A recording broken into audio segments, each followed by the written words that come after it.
Madam जी, नहीं मैं रख देता हूँ आपका सामान घर तक। नहीं नहीं, मैं रख लूंगी, thank you. Mention not madam जी।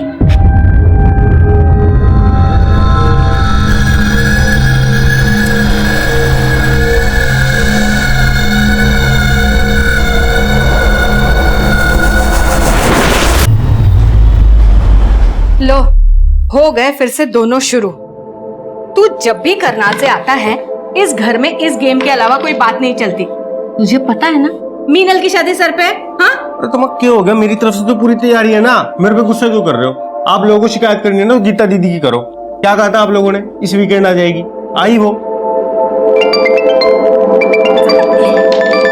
लो याद किया और आ गया इसका वीडियो कॉल। हेलो, कैसे हैं आप सब? हम सब तुझसे बहुत नाराज हैं। तू आई क्यों नहीं? अच्छा बाबा, सॉरी, नेक्स्ट टाइम पक्का आऊंगी। मैं 1 मिनट में आती हूँ। अरे, ये मीनल को किसका फोन आ गया? अरे उसे तो फोन आते रहते बेटा। तू बता कैसी है, वहाँ सब ठीक है?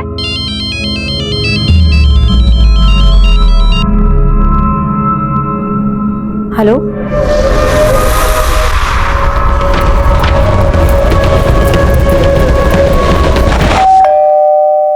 इतनी रात को कौन आया होगा?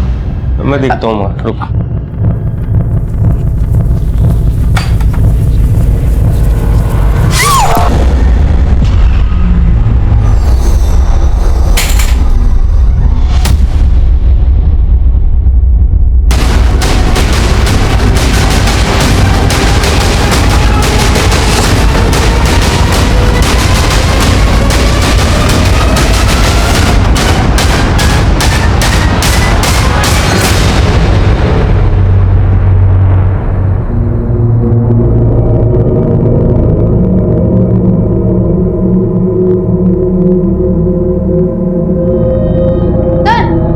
अंदर भी एक लड़की है लेकिन वो जिंदा है। सही, एम्बुलेंस बुलाओ जल्दी। सर,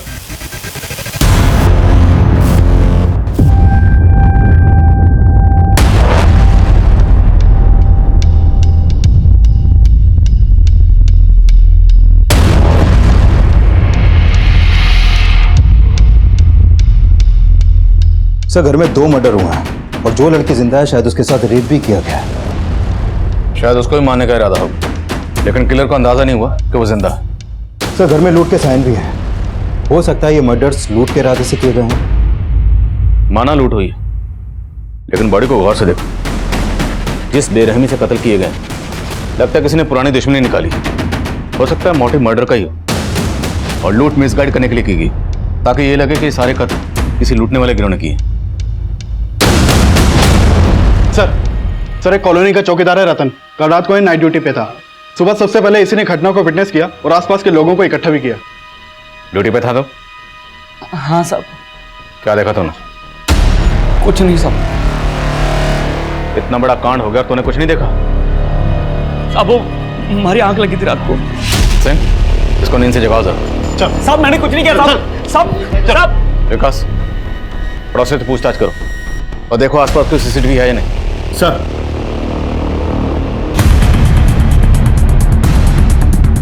मिश्रा, इस सीसीटीवी की फुटेज निकलवाओ जल्द से जल्द।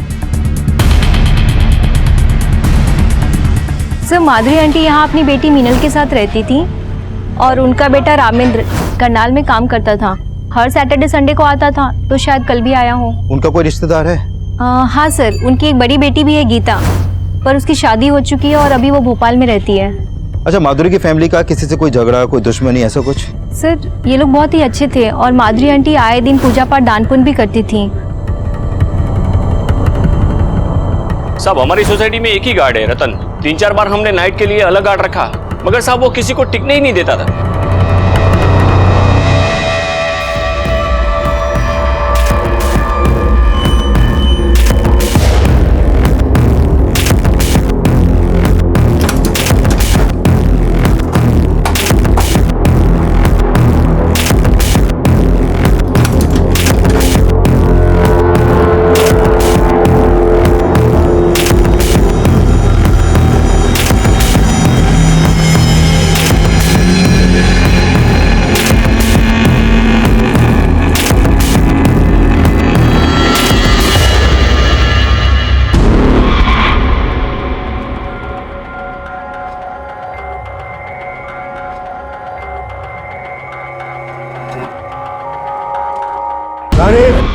8 बज गए, मेरा जूस कहाँ है? लाई पापा। डिसिप्लिन नाम की कोई चीज नहीं है इस घर में। पता नहीं दिन भर क्या करती रहती है। पापा जूस। जूस? पूरे 2 मिनट लेट हो तो अब मैं 2 मिनट के लिए तुम्हारे हाथ ऊपर करके तुम्हें खड़ा रखूंगा तो कैसा लगेगा तुम्हें? सॉरी पापा। सॉरी पापा। अब जाओ, तरीका हो सर पे। सुनो, ठीक 9 बजे मुझे नाश्ता तैयार चाहिए। मैंने होमवर्क कर लिया। अरे वाह मेरा बच्चा, शाबाश। अब चलो कमरे में चल के देखते तुमने होमवर्क सही किया या नहीं। आओ चलते हैं। शाबाश।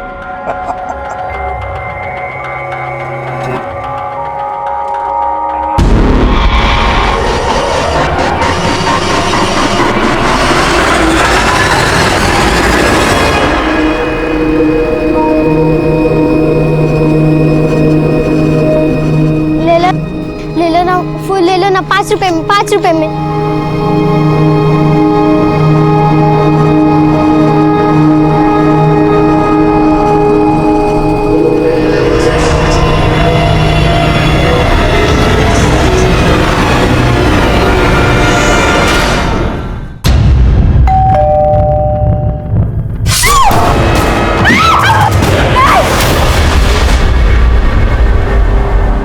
सर घर में 2 मर्डर हुआ और जो लड़की जिंदा है शायद उसके साथ रेप भी किया गया है।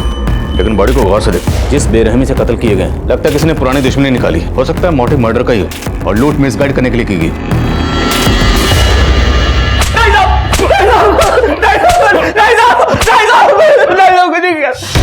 देख, हम जानते हैं कांड तूने किया। बोल तेरे साथ और कौन कौन शामिल था?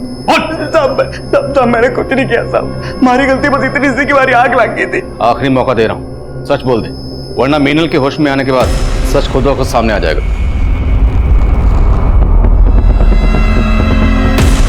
मीनल जी जिंदा? जिंदा है। तुम लोगों ने मारने की पूरी कोशिश की थी ना, लेकिन बच गई। साहब ये क्या कह रहे हो साहब? मैंने कुछ नहीं किया साहब। सच कह रहे हो, हमारी अम्मा की कसम खा के कह रहे हो साहब। ऐसे नहीं मानेगा, तोड़ो साला। जी बेटा, तुम जिस बस्ती में रहते हो ना बेटा, है वहां वैसी बहुत गंदगी होती है ना? तो अगर तुम रोज नहाओगे नहीं बेटा, फिर बीमार पड़ जाओगे, है ना बेटा? इसलिए रोज नहाया करो। नहाने से है ना बेटा, मन बहुत खुश रहता है और पढ़ाई भी मन लगा रहता है कि नहीं? है कि नहीं? है कि नहीं?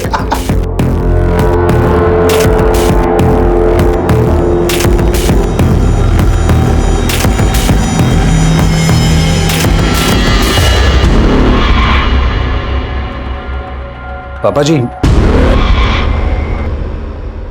कितनी बार कहा है तुमसे मेरे कमरे में नॉक करके आया करो? पापा जी वो चाय एक्चुअली। जो कहना बाद में कहो, जाओ भी यहाँ से। जी।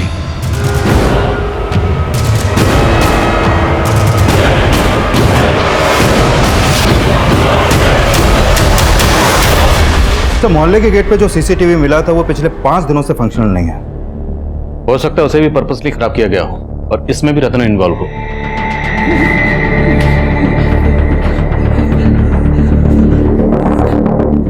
अब बोलेगा सच? साहब मैं कसूर साहब, मैंने कुछ नहीं किया। मुझे जाने दीजिए साहब, बहुत डर लग रही साहब। अभी भी इसकी गर्मी निकली नहीं। इसको और लेटाओ बर्फ की सिली पे, तब ये सच बोलेगा। मैंने कुछ नहीं किया साहब। साहब मैं आपको एक बात बताना चाहता हूँ साहब। बोल। साहब उस दिन ना मैंने आप ही के लोगों को देखा था साहब। हमारे लोगों को?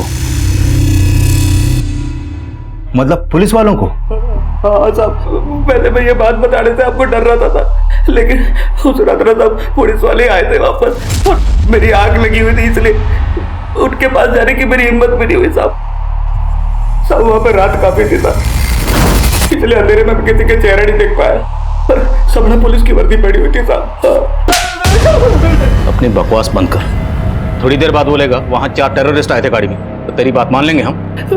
पूरी रात इसको बर्फ की सिली पे लेटा, तब इसकी गर्मी निकलेगी। सब मुझे पता था आप लोग मेरी बातों को विश्वास नहीं करोगे, इसलिए मैं नहीं बता रहा था साहब। सब मैं सच कह रहा हूँ साहब, मैंने पुलिस वालों को देखा था। रानी,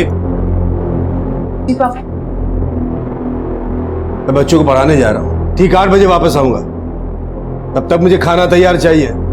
ओके पापा। रस्सी जल गई लेकिन बल नहीं गया इस इंसान का।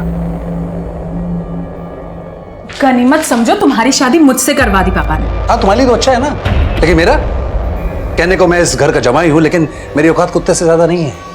और ये तुम्हारे बाप का कमीनापन है। शट अप अनिल, जबान संभाल के बात करो। तुम अपने पापा को संभालो ना। ये बच्चे पढ़ाने की समाज सेवा के नाम पे वो जो कुछ भी कर रहे हैं, इसका अंजाम क्या होगा तुम्हें कोई अंदाजा है? बस अनिल, मैं मानती हूँ पापा थोड़े गुस्सैल है, स्ट्रिक्ट है, पर तुम मेरे पापा के बारे में इतना गंदा सोच भी कैसे सकते हो? गंदा कर रहे हैं इसलिए बोल रहा हूं मैं।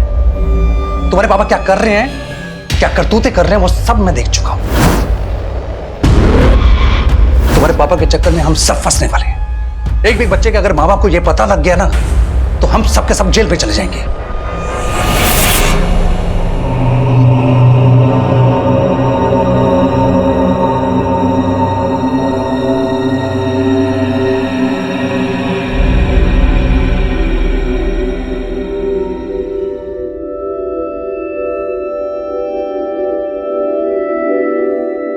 अरे बेटा, आप रो क्यों रहे हो? कुछ नहीं मैडम, मैं कहाँ रो रही हूँ। कितने बहादुर हो आप, रो भी रहे हो और तकलीफ भी नहीं बता रहे। तकलीफ कैसी मैडम, हम फूल वालों को तो कांटों से फीस करनी पड़ती है। तुम कितनी गहरी बातें करती हो। कहाँ है तुम्हारी माँ? मेरी माँ मजदूरी पे गई है और मैं यहाँ फूल बेचती हूँ। आप लोगे मेरे फूल? पहले आप मुस्कुराओ, तब मैं लूंगी आपके फूल। ये हुई ना बात, चलो दे दो। Thank you. ये रतन बार बार अपना बयान बदल रहा है, और ये अकेला नहीं होगा, इसके और भी साथी होंगे जिनके साथ मिलकर इसने इस लूट, कत्ल और बलात्कार की वारदात को अंजाम दिया। और इस पूरी वारदात को सिर्फ मीनल ने विटनेस की। उसका बयान हमारे केस के लिए बहुत अहम है। उसकी तबीयत कैसी है? कंडीशन ठीक नहीं है सर उसकी, कुछ कह नहीं सकते कि बयान देने की हालत में कब आएगी वो। और वो माधुरी की बड़ी बेटी गीता, वो कब लौट रही? सर इन्फॉर्म कर दिया मैंने उसको, भोपाल में रहती है, आने में थोड़ा टाइम लगेगा। जैसे ही आती है मुझे इसके बारे में इन्फॉर्म करो। हो सकता है इसके बयान से हमें इस केस में कुछ मदद मिले। Sir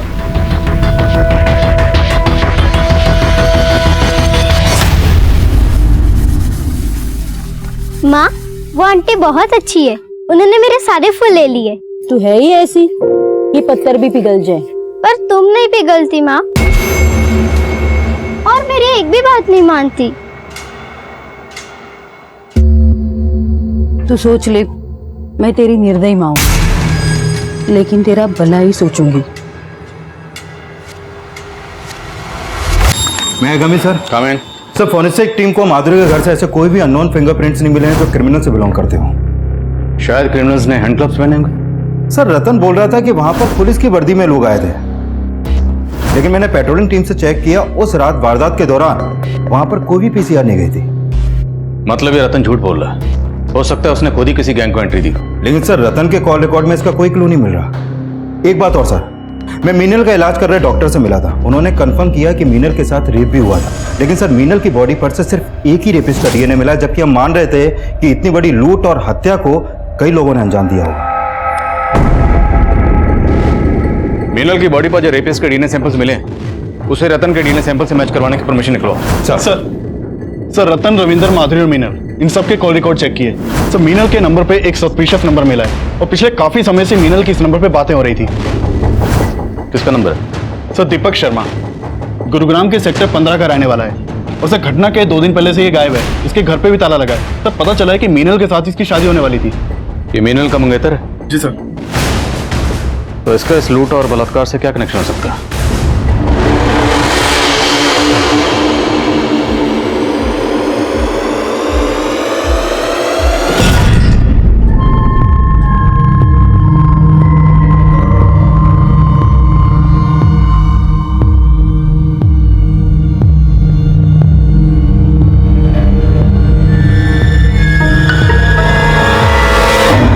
coming sir.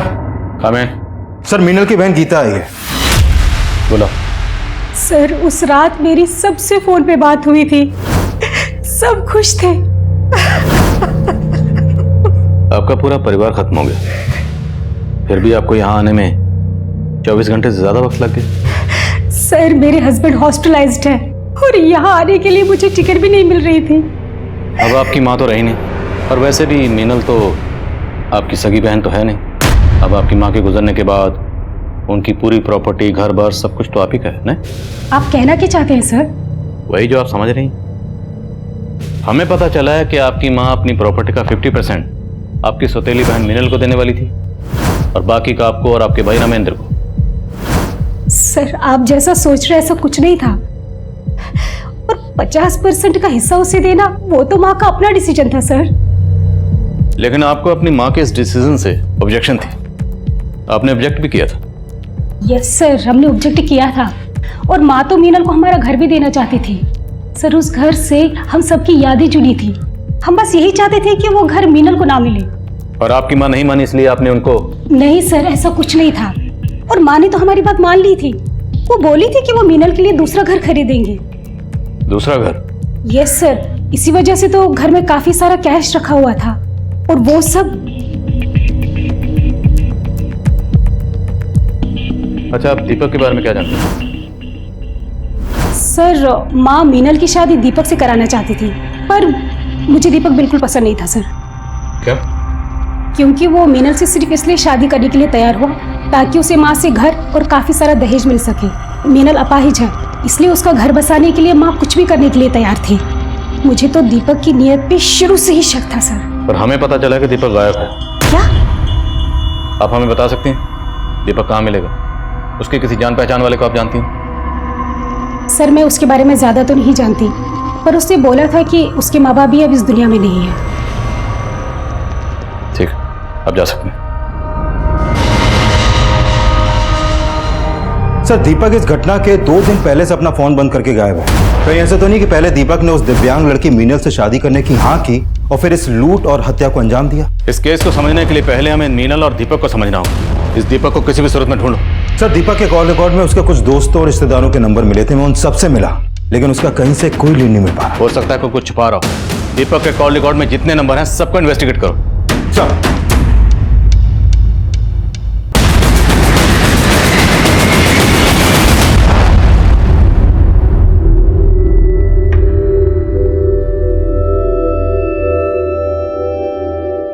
लो मैडम, मुझे दे दो, मैं संभालती हूँ इसे। हाँ, इसे थोड़ी देर के लिए तुम ले लो। Thank you so much. Mention not. अरे वाह, तुम तो इंग्लिश भी बोल लेती हो। पढ़ाई करती हो? नहीं मैडम, मैं नहीं पढ़ती। अच्छा चलो, तुम उसे 2 मिनट संभालो, मैं अब भी आई। हाँ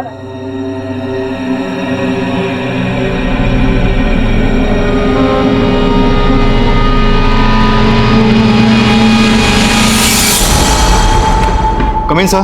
कम इन। सर अपने खबरी दीपक के दोस्तों पे नजर रखे हुए थे सर। उन्होंने उनमें से एक दोस्त को सेक्टर 17 के घर में जाते हुए देखा है सर। हो ना हो दीपक वहीं पे छुपा बैठा है।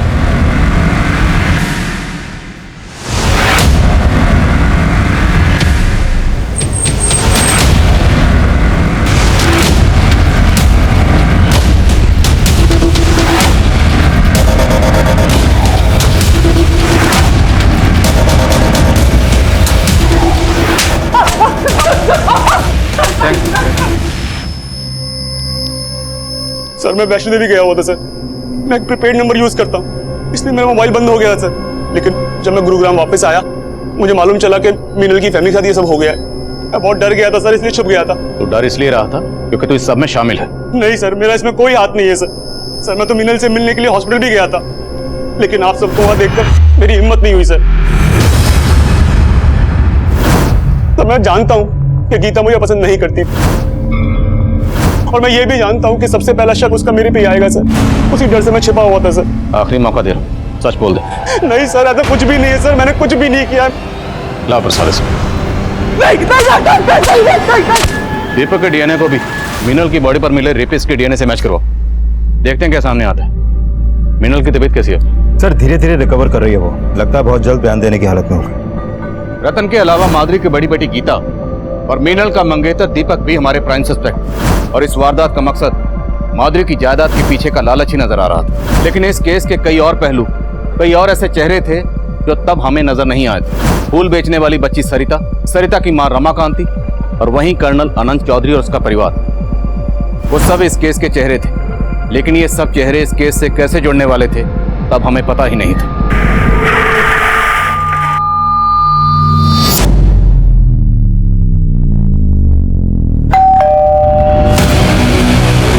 और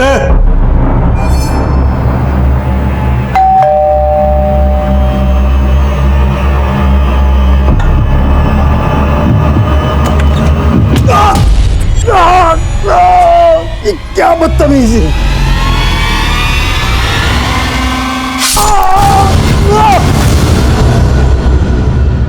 सर कंट्रोल रूम में फोन आया था, सेक्टर 21 के एक घर में मर्डर हुआ है।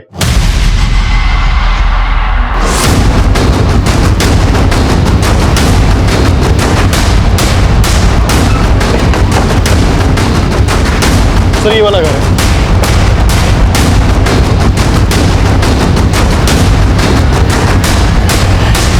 जैन सर। सर ये कर्नल अनंत चौधरी हैं, अपने बेटी और दामाद के साथ यहाँ रहते थे। इनके साथ जब ये हादसा हुआ घर में यहाँ कोई नहीं था, और सुबह जब इनके बेटी दामाद यहाँ पहुंचे तो उन्होंने ये सब देखा। तो घर में लूटपाट भी हुई है। बेटी और दामाद कहाँ? सब आ रही हैं।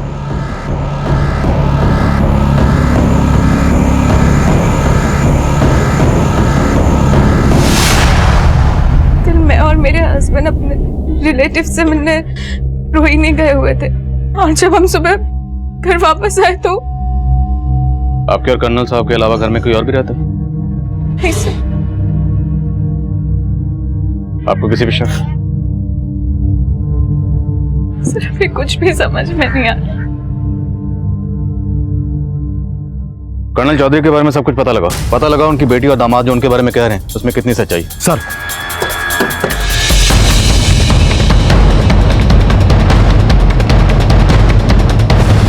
रात में यहाँ से किसी को आते जाते देखा था क्या? नहीं साहब, लेकिन कल शाम को कर्नल साहब के घर से काफी लड़ाई झगड़े की आवाजें आ रही थी, और उसके थोड़ी देर बाद उनका बेटी और दामाद सामान लेके यहाँ से कहीं निकल गए। ऐसा लग रहा था कहीं बाहर जा रहे हैं। सर हमारा पापा से झगड़ा हुआ था, लेकिन उनका मर्डर से इस बात का कोई लेना देना है या नहीं वो हम डिसाइड करेंगे। आप ये बताइए कि झगड़े की वजह क्या थी? सर हम आपको पहले बता नहीं पाए, एक्चुअली मेरे ससुर जी अच्छे इंसान नहीं थे। जो भी कहना साफ साफ बोलिए। सर वो पेडोफिलिक थे। सर वो चैरिटी के नाम पे बच्चों को पढ़ाते थे, लेकिन उनकी इंटेंशन ठीक नहीं थी। वो किसी न किसी बहाने से बच्चों को घर पे ले आते थे। और क्या ये सब सच है? हाँ सर, इसी वजह से उस दिन हमारा पापा से झगड़ा हुआ था। अरे वाह, हैंडसम लग रहा है मेरा राजू। बहुत अच्छे लग रहे हो। ये लो बेटा, ये पैसे अपने पापा को दे देना, ठीक है? जाओ, शाबाश। क्या है रानी, क्या बदतमीजी है? कितनी बार कहा है तुमसे मेरे कमरे में आने से पहले नॉक किया करो। एक मिलिट्री मैन की बेटी होकर इतनी भी डिसिप्लिन नहीं है तुम। कीजिए पापा, मैं इतने टाइम से अनिल की बातों को इग्नोर कर रही, पर वो सही है। तो शर्म आती है कि आप मेरे पापा। क्या मतलब क्या है तुम्हारा? आप अच्छी तरह से जानते हैं कि आप बच्चों को कमरे में लाके उनके साथ माइंड लैंग्वेज। पहले आप अपनी हरकतें देखिए पापा।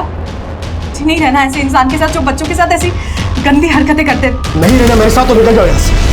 हमें तो डर लग रहा था कि उनकी इन हरकतों की वजह से कोई बड़ा बवाल ना खड़ा हो जाए। और तो आपको लगता है इनकी मौत के पीछे ये वजह हो सकती है? सर हो सकता है किसी बच्चे के पेरेंट्स को इसकी असलियत का पता लग गया, और वो किन किन बच्चों का आना जाना इस घर में?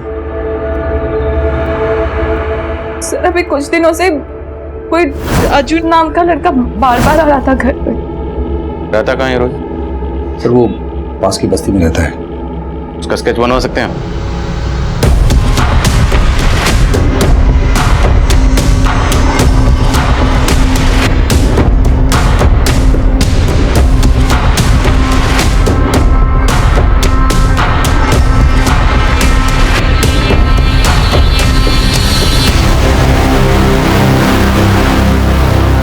एक बात बताओ, वैसे तुम रहती कहाँ हो? पास वाली झोपड़पट्टी में। अरे तुम्हें तो बहुत बुखार है, हमें तो डॉक्टर के पास चलना पड़ेगा। चलो उठो जल्दी।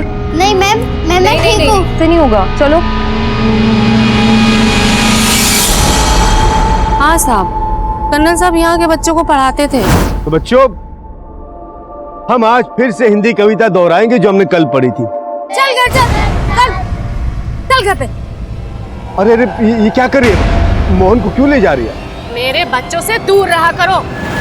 हमने सुना है कि आपका उनसे काफी झगड़ा भी हुआ था। हाँ साहब, लेकिन हमें मालूम नहीं था। वो बहुत ही अच्छे आदमी थे कर्नल साहब। वो कैसे? साहब वो बच्चे को पढ़ाते ही नहीं, बल्कि जो बच्चे स्कूल नहीं जा पाते थे उनको स्कूल भेजते थे और उनकी फीस भी भरते थे। साहब उस दिन मैं अपने बच्चे को लेकर आई थी, उसके बाद आकर वो मुझसे मिले भी थे। देखिए, मैं नहीं जानता कि आप अपने बच्चे को मुझसे क्यों नहीं पढ़वाना चाहते, लेकिन स्कूल भी तो नहीं जा रहा है। चलिए मुझसे मत पढ़वाइए, लेकिन इसका स्कूल में एडमिशन तो करवा दीजिए। ये लीजिए। साहब वो बच्चों को पढ़ाते ही नहीं, बल्कि उन्हें साफ सुथरा रहने की बात भी बोलते थे। और कुछ बच्चों को तो वो अपने घर ले जाकर नहलाते थे और उन्हें नए कपड़े देते थे। इस बच्चे को जानती हो? पता चला है कि इसी इलाके में कहीं रहता है ये। हाँ साहब, ये तो राजू है। इसका परिवार तो 3 दिन पहले यहाँ से चला गया। कहाँ गया वो? मैंने सुना था उनको मजदूरी का काम मिल गया है दिल्ली में, तो वहीं चले गए होंगे। सर उस औरत ने ही नहीं, बल्कि काफी लोगों ने कर्नल आनंद चौधरी के बारे में अच्छा बोला है। काफी लोगों की मदद करते थे वो।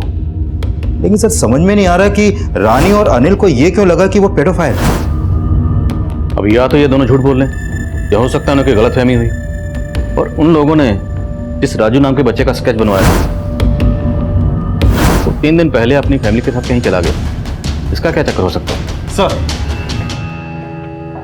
सर ये मुन्ना है, हिस्ट्री शीटर है। सर कर्नल के घर पे फोरेंसिक टीम को एक अननोन आदमी के फिंगरप्रिंट्स मिले थे।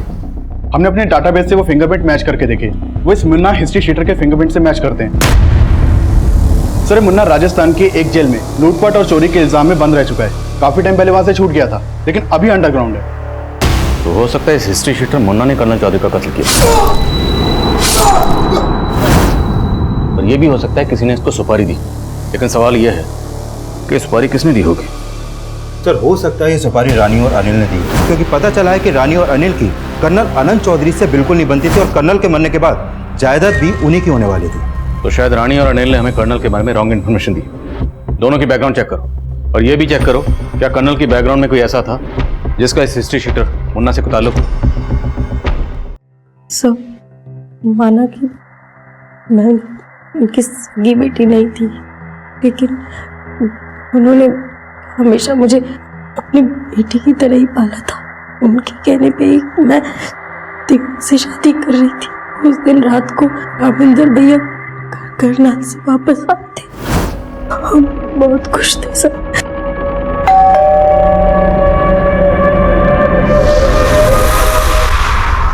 कौन है? दरवाजा खोलिए, पुलिस। पुलिस? क्या हो गया?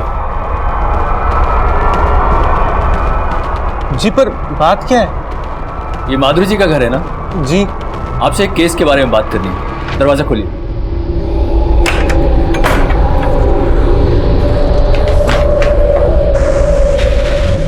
ये कौन है? जी ये मेरा बेटा है। और उसने तो कहा था घर पे सिर्फ बुढ़िया और लड़की रहती है, फिर ये कहां से आ गया?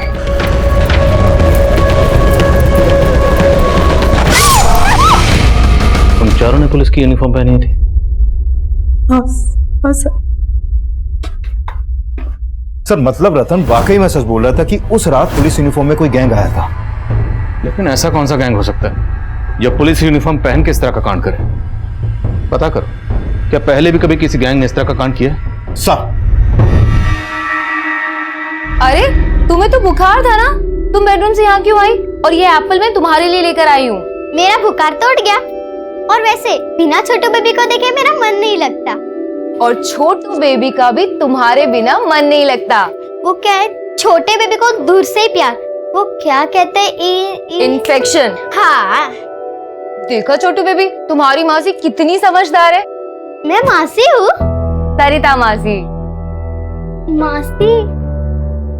सरिता मासी? कम इन सर। काम। सर माधुरी के घर पे हुए अटैक से कुछ दिन पहले मानेसर हाईवे पर कुछ पुलिस वर्दी पहने हुए लोगों ने एक ट्रक चलाने वाले को उसका ट्रक रोक कर लूटपाट की थी, और यह केस मानेसर थाने में दर्ज हुआ था। और उस समय उस ट्रक का हेल्पर किसी भी तरह अपनी जान बचाकर वहां से भाग निकला, लेकिन उसने उन क्रिमिनल्स के स्केच बनवाए थे। ये देखिए सर।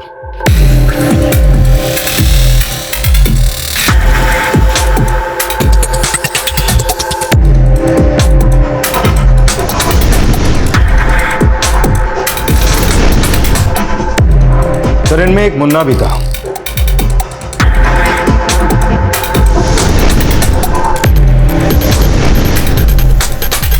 और यही मुन्ना कर्नल चौधरी और माधुरी के घर पे भी मौजूद था। और मिनल ने कहा था कि वो लोग रामेंद्र को वहां देखकर हैरान हुए थे। और उसने तो कहा था घर पे सिर्फ बुढ़िया और लड़की रहती है। फिर ये कहां से आ गया? मतलब इन लोगों ने उस घर की पहले रैकी की थी। ये लोग अच्छी तरह से जानते थे कि उस घर में सिर्फ माधुरी और मिनल रहते, इसलिए उस घर को टारगेट किया गया। सर, ये कर्नल चौधरी अपनी बेटी और दामाद के साथ उस घर में रहते थे और जब ये दोनों ही घर में नहीं थे उसी समय यह हादसा हुआ। अब सर, ये कोइंसिडेंस है या फिर कोई साजिश, कुछ समझ में नहीं आ रहा। और ये चक्कर भी समझ में नहीं आ रहा कि जो बच्चा राजू कर्नल चौधरी के घर पर अक्सर आता जाता था, वो अचानक अपनी फैमिली के साथ कहां गायब हो गई और क्यों। और हमें पता चला था कि माधुरी स्लम की बच्चियों को मंदिर में बुलाकर उन्हें कन्या भोज करवाती थी। डॉक्टर से कहो कि हमें मीनल से दोबारा मिलना है। माँ शुरू से हर 15 दिन में अष्टमी पे कन्या भोज कराती थी। उन बच्चों में कभी आपने इस लड़के को देखा था? नहीं सर, इसको तो नहीं देखा, लेकिन हाँ माँ एक बच्ची को पसंद करने लगी थी। अक्सर माँ उसको घर लेके आती थी। क्या नाम था उस बच्ची का?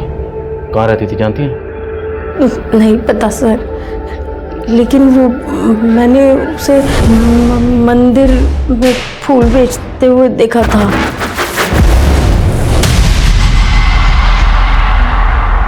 आप उसका स्केच बनवा पाएंगे? दीदी, अरे तुम क्यों लेकर आई मेरे लिए पानी? मैं ले आती ना। मैडम जी अब मैं बिल्कुल ठीक हूँ। आपके सारे काम मुझे बोलो, मैं कर लूंगी। तुम हमें जेल भिजवाना चाहती हो? जेल? हाँ, छोटे बच्चों से काम कराना गैर कानूनी होता है, आपको पता है? अरे मैडम जी मैं कहाँ काम कर रही हूँ, मैं तो बस अपनी बड़ी दीदी के लिए पानी ला रही थी। थैंक यू मेरी छोटी बहना, सो स्वीट।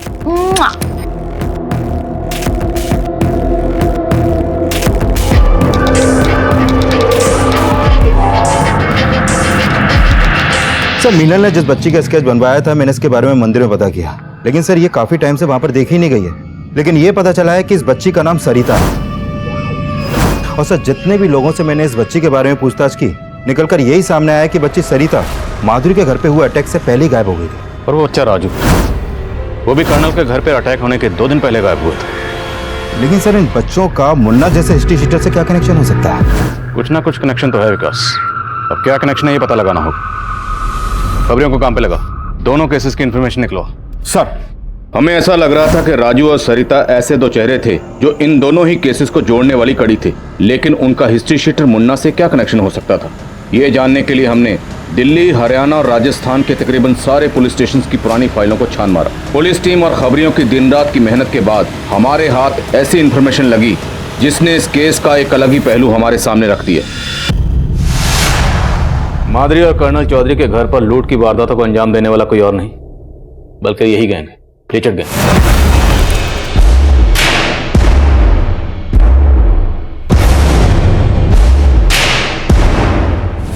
दोनों वारदातों में पैटर्न सेम है, जो कि लिचर्ड गैंग की मॉडल ऑपरेंडी से मैच करता है। कर्नल चौधरी मंदिर के पास ट्यूशन पढ़ाता है और माधुरी भी कन्या भोजन के लिए अपने घर के पास वाले स्लम से कन्याओं को बुलाकर मंदिर में भोजन करवाते हैं। और कर्नल चौधरी के घर के पास के स्लम में रहने वाला बच्चा राजू अब गायब है और माधुरी की बहुत करीब बच्ची सरिता भी। मतलब साहब, लिचर्ड गैंग बच्चों की मदद से काम करता है। वो पहले खुद अपना टारगेट चुनते हैं और फिर बच्चों से उस टारगेट की रैकी करवाते हैं। सरिता कन्या भोजन की कन्या बनकर माधुरी के घर में दाखिल हुई होगी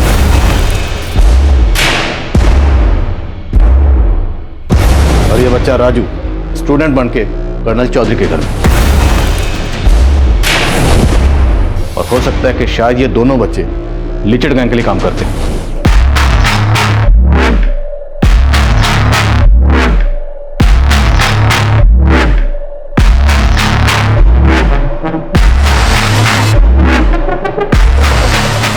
लिचर्ड गैंग का एक पैटर्न है, जो बच्चे उनके टारगेट की रैकी करते हैं, वारदात होने के 2-3 दिन पहले से ही वो बच्चे गायब हो जाते हैं। और फिर उस गैंग की दूसरी टीम टारगेट पर धावा बोल देती।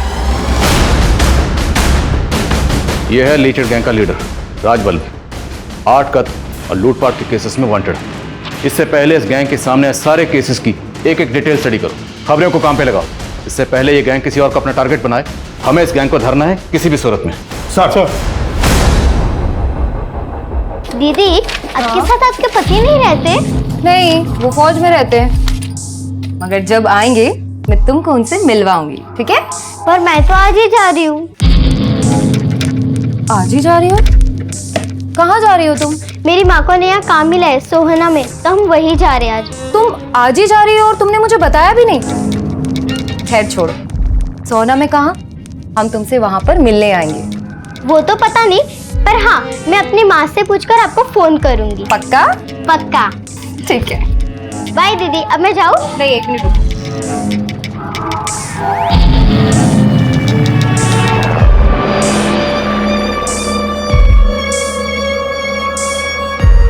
ये लो, ये पैसे अपनी मम्मी को देना और तुम्हारे रास्ते के लिए इसमें कुछ जरूरत का सामान है, ठीक है? हाँ। बाय दीदी। अपना ध्यान रखना। Bye bye.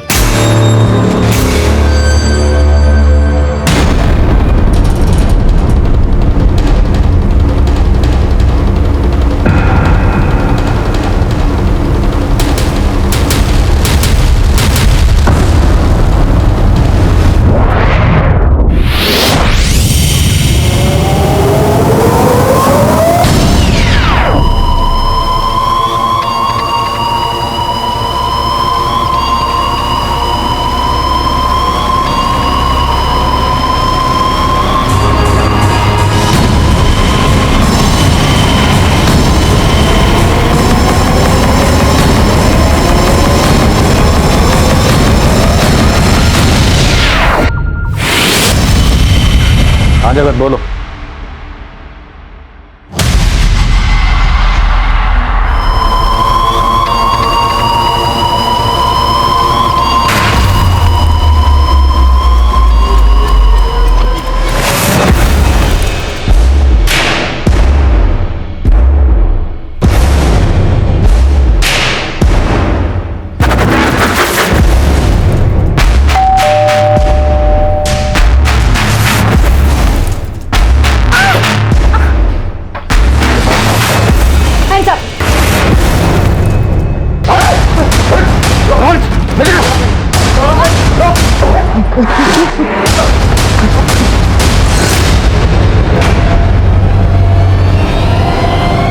राजबल्लभ कहाँ?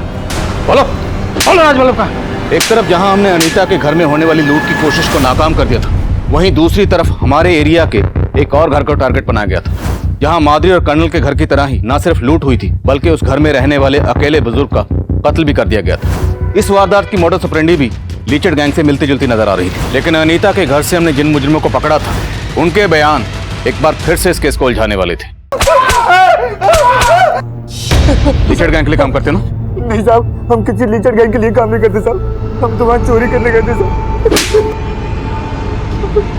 सरिता ने उस घर की रेकी की,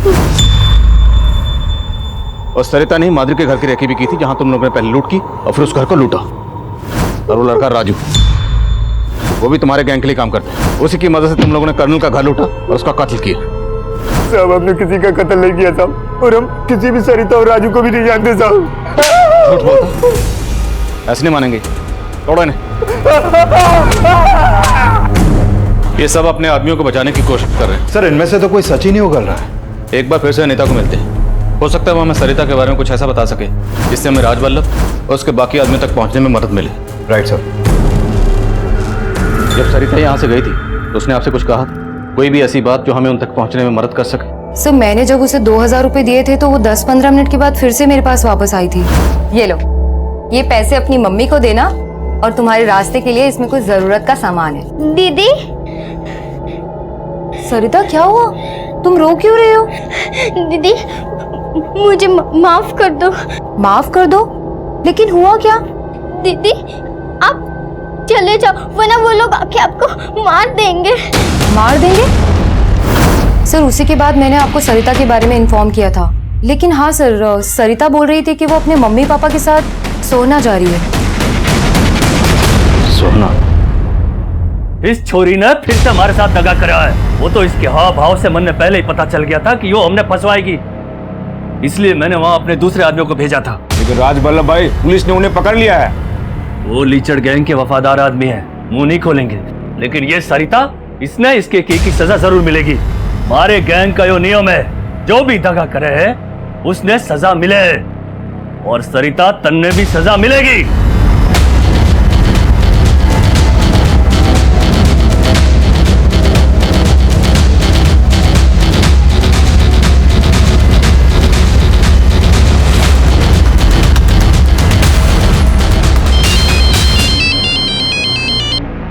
हेलो,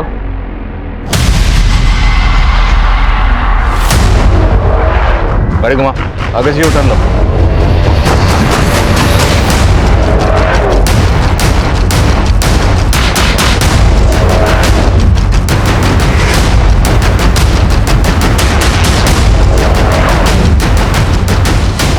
चल हथियार ला।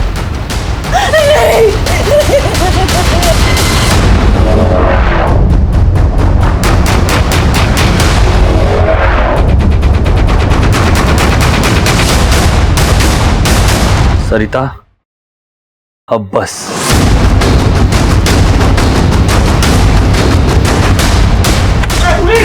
पुलिस आ गई। छोड़ो छोड़ो मुझे। तुझे क्या लगा था तेरे आदमी मुंह नहीं खोलेंगे तो तुझ तक पहुंच नहीं पाएंगे? लेके जा, मेरी बच्ची, कुछ नहीं होगा तुझे, कुछ नहीं होगा तुझे, मुझे माफ कर दे। मेरे कर्मों की सजा तुझे मिली मेरी बच्ची, मुझे माफ कर दे।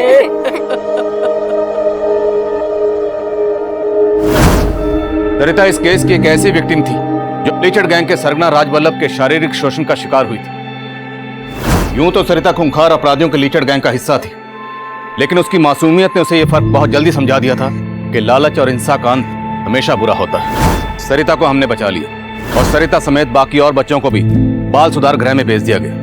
लेकिन सच ये भी है कि सरिता की वजह से ही हम उस गैंग तक पहुंचने में कामयाब हुए थे, जो गैंग पिछले कई सालों से देश के अलग अलग हिस्सों में अपना आतंक फैलाए हुए था।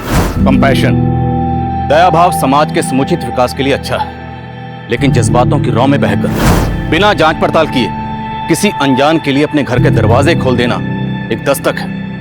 आप अपने घर में एक जुर्म को दाखिल कर रहे हैं, जैसा कि इस केस में हुआ। अब मैं आदिल खान आपसे इजाजत लेता हूं।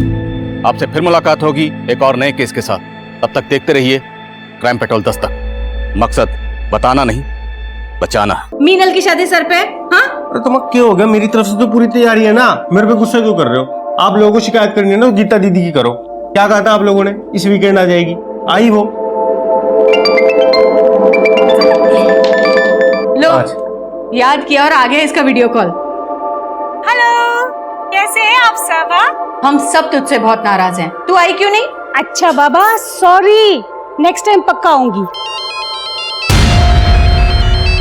मैं 1 मिनट में आती हूँ।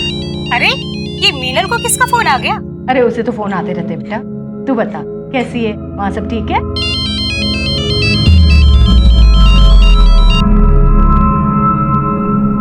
हेलो,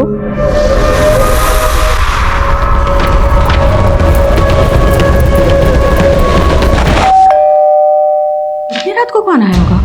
मैं देखता हूँ, रुक।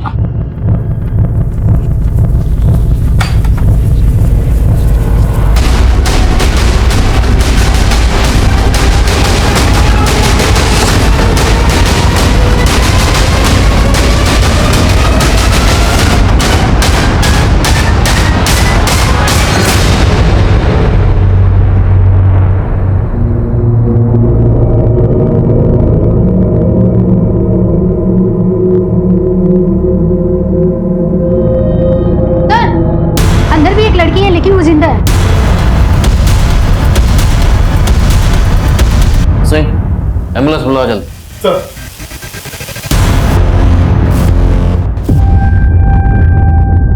मोहल्ले के गेट पे जो सीसीटीवी मिला था वो पिछले 5 दिनों से फंक्शनल नहीं है। साहब, मैं आपको एक बात बताना चाहता हूँ साहब। बोल। सब उस दिन ना मैंने आप ही के लोगों को देखा था साहब। मतलब पुलिस वालों को? हाँ साहब।